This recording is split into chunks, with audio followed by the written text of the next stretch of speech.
أعزائي المشاهدين، مساء الخير، أهلا بحضراتكم ولقاء أسبوعي يتجدد وجناب السفير. النهاردة بنلتقي مع سفير دولة الهند بجير راهول كلو شريشت وشيش وبنتكلم في هذه الحلقة إن شاء الله عن شبه القارة الهندية وعن الهند والثقافة الهندية بشكل عام. زي ما حضراتكم عارفين إن احنا التقينا قبل كده بالسفير السابق واتكلمنا عن الهند، لكن كل يوم في جديد. دايما الهند وكلامنا عن الهند ما بينتهيش.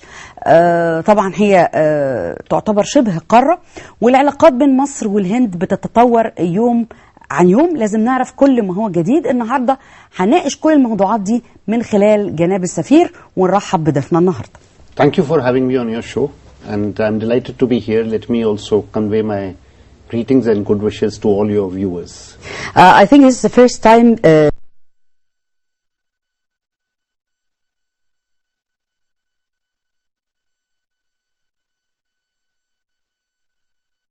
in my introduction, we met before the previous ambassador of India in Cairo here, and you have been here, I think, since 8 months? Well, I've been here since July, so it's about 8 months now. 8 months. So first of all, I want to talk to you about your impression about Egyptians and Egypt, and about the previous twice visit to Egypt before you coming here as ambassador in July 2018. Well, the first time I came to Egypt was in December 2001. Mm-hmm. When I came here as a tourist, I was then posted in Moscow, stationed in Moscow, and along with my wife and my daughter, we came here. We spent 1 week here. We were very happy with our visit. At that time, we did not know that I'll be coming back. When? When I came here for my first visit as a tourist, I did not know that I will come back to Egypt. At year 2001 or 2006? Then I came back in 2006. Yeah. The first time was in 2001? December 2001. Yeah. As a tourist. Yeah, yeah. Well, then I came back and was posted to our embassy as the deputy chief of mission. I was here from 2006 to 2009. And last year in July I came here as ambassador. My impressions from my first visit as a tourist have very much remained with me, and that has not changed. And that is basically that the Egyptian people... You have a memories? Yes, the Egyptian people are very much like the Indian people. They are very friendly, very hospitable, very open. And I think not just me, but almost all Indians who come here say that they feel very much at home in Egypt, even if they don't know the language. What are the similarities between Egyptians and Indians? I think one of the biggest similarity, or one thing which I really find very striking, is that like Indian people, Egyptian people are also very hospitable. And they very willingly and readily engage in a conversation. And they are very... they are very helpful. And they are very helpful. Yeah. And that I find is a very striking similarity between both our peoples. In cultural terms, I think I would say that like in India, family ties in Egypt are also very, very strong. And that is another thing which is common to all throughout cultures. الحقيقة سعادة السفير، أنا لما سألته عن يعني وجوده في مصر من حوالي 8 شهور، وإنه كان قال لي إنه ليه زيارتين قبل كده كانوا لمصر في 2001 كسائح، وفي 2006 كان بيعمل أيضا في السفارة، وقال إن انطباعه عن مصر ما اتغيرش يعني في ال3 زيارات، إن الشعب محب جدا ومتعاون وكريم. ولما سألته عن التشابه بين الشعب الهندي والشعب المصري، فقال إن هو الشعبين بيشتركوا في إن هم بيهتموا وبيحترموا جدا الروابط العائلية، وكمان عندهم كرم وحسن ضيافة. So we will talk about Indian culture and Indian people. I want to give my audience a brief about Indian people and Indian culture. Well, Indian culture has been shaped by a history that is thousands. It's a mixture of many cultures and many civilizations. You're absolutely right. It has been called as an amalgamation of several cultures, several subcultures. In fact, one point of view is that Indian culture is like a salad bowl. Another is that it is a melting pot. Whatever that view, I think the fact is that our culture basically is best summed up in the words that it represents unity in diversity. Each region of India boasts of its own proud cultural tradition, and I'm talking about cultural tradition and using the word cultural tradition in terms of language, literature, dress, cuisine, art, architecture, so in a very wide sense. And yet there is something which is very common, and which is Indianness. And this theme, unity in diversity, is central to Indian culture as it is to the Indian way of life. Your viewers would probably be surprised if I say that India has more than 1,600 languages and dialects alone.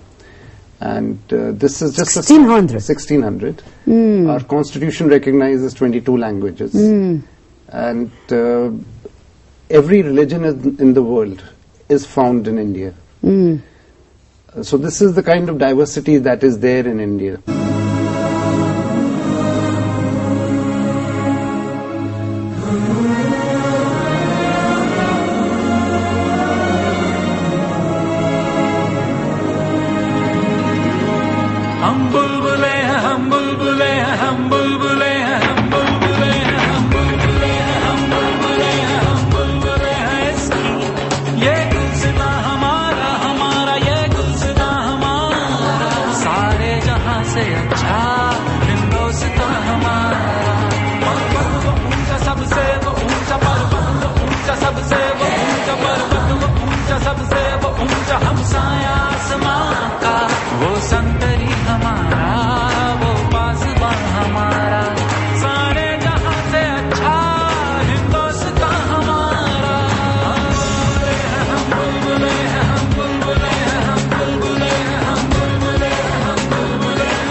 There is a peace between people in India, although there are many origins and religions, as you said.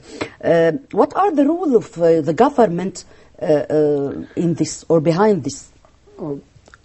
Our population is now about 1.3 billion. And as I mentioned, that every religion in the world is found in India.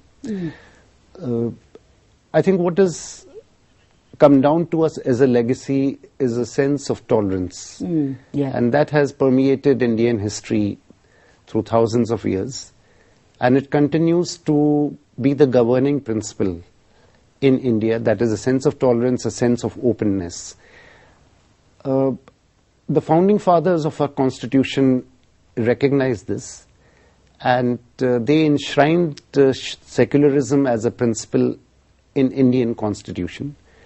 Further, the Indian constitution guarantees several freedoms as fundamental rights, and this includes the freedom of religion, the freedom to pursue your own religious beliefs. Every government in India is duty bound to act within the framework of the constitution, and when you have constitutional guarantees, that itself provides for the rights of the minorities in terms of what they can worship. They are free to profess their own religions, and it is the government's duty to uphold these rights. So in a sense, what the government does is that it ensures that the constitution is respected. But I mean, the government's role naturally is important, but I would say that more than that, it is just the sense of tolerance, the sense of openness to external influences. So the most important thing is tolerance. It's really tolerance. It's the key behind this. We can consider it. Yes, you're right. That is the key behind it. And I think in a sense what has also happened in modern times is that democracy has given an avenue for participation in public life to all citizens, regardless of their religion, race, caste or creed. So we will complete our interview. We will talk about your previous stations or diplomatic stations before you're coming to Egypt. Tell us about them. Well, I joined the diplomatic service in 1985. I have served twice in Moscow, the first time when Moscow was the capital of the Soviet Union, and the second time after the Soviet Union had disintegrated and Russia was formed. I've served in New York, in Thimphu, which is the capital of Bhutan, Yangon, which is the capital of Myanmar, in Islamabad. And immediately before coming to Egypt, I was posted as ambassador of India in Ankara, in Turkey. Turkey. What's your impression about these countries, such as United States of America, Russia, Turkey, Islamabad? Well, I enjoy traveling, and I think I've been very fortunate to have joined the diplomatic service. Each country teaches you something or the other. Of course. Every country has its positives, and it is always better to look at the positives, to appreciate the culture of any other country, and to do so with a penetrating mind. You have already get used of this mixture with other people with different style of living. You are an Indian, so it's very simple for you. And what I consider myself to be particularly fortunate is because the diplomatic service has also been an extremely good cross-cultural experience for me, in terms of getting to know people of other countries, of other cultures, engaging conversations with them on several subjects, getting exposed to cultures in other countries. And that you studied international relations. Yes, I did my master's in international relations from Jawaharlal Nehru University in New Delhi. So your career is in the same way for your study as international relations. Yes, it in the same way. It is in the same way. How to treat people to. In a sense, it was like an extension of my academic work. Yeah, of course. سعادة السفير طبعا بيتكلم عن الأماكن اللي كان بيعمل فيها قبل مصر، وقال لي إنه عمل في روسيا وعمل في الولايات المتحدة الأمريكية وعمل في تركيا. فسألته يعني إيه النتيجة أو الانطباع عن هذه السفريات، فقال أنا كده بحب السفر وبحب إن أنا أشوف شخصيات مختلفة وشعوب مختلفة، وده بيديني خبرة أكتر وبيعرفني على كل الميزات والعيوب في كل شعب. فقلت له طبعا أنت كهندي متعود على ده، لأنه عندكم زي ما قلنا التعامل مع الاختلاف بالنسبة لهم شيء عادي. So we will go back again to India and talk about Indian cinema, Indian dance, Bollywood dance, and Indian culture in everywhere in India, and how government encourage people to be cultured. Indian culture, as we were discussing this subject earlier, Indian culture is again very, very diverse. But Indian cinema is a special branch which is very famous nowadays, and Indian dance, Bollywood dance. Well, Bollywood has become extremely popular all over the world, and I would say particularly over the last 2-3 decades. You have special channels for this cinema, many audience all over the world. Yes, you're absolutely right. All over the world there is now an appeal of Bollywood, and particularly so in Egypt. I think you just have to go to Khan Khalili. Khan al-Khalili. And the market, and people will tell you the names of all Indian film stars. They know every actor and actress in Indian cinema. Yes, Shah Rukh Khan. You're absolutely right. And even the older generation of the older generation of Egyptians also tell me about some older Bollywood films that they have seen, and they still remember it. Yeah. I think along with Bollywood films, Bollywood music has also gained popularity. Yeah. And so have the dances and and even to some extent even the costumes, because people are really influenced by it. And also Indian yoga. Yoga is very yoga, I think over the years has gained popularity, and I think a lot of it has because in modern life we need to meditate, to be relaxed. So yoga gives us this feeling. Yes, I think that quality of yoga has now been recognized worldwide. That in our modern day life, with all the stresses that we have, yoga provides not just physical exercise, but it also helps to keep the mind free, stress-free, that is. And 21st of June every year is now celebrated as the International Day of Yoga. 21 of June? 21st of June. 21st of June every year.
Thank you, Mr. Rackle. We will complete our speech in the second episode, and thank you for your coming here in our program. I really enjoyed. Thank you.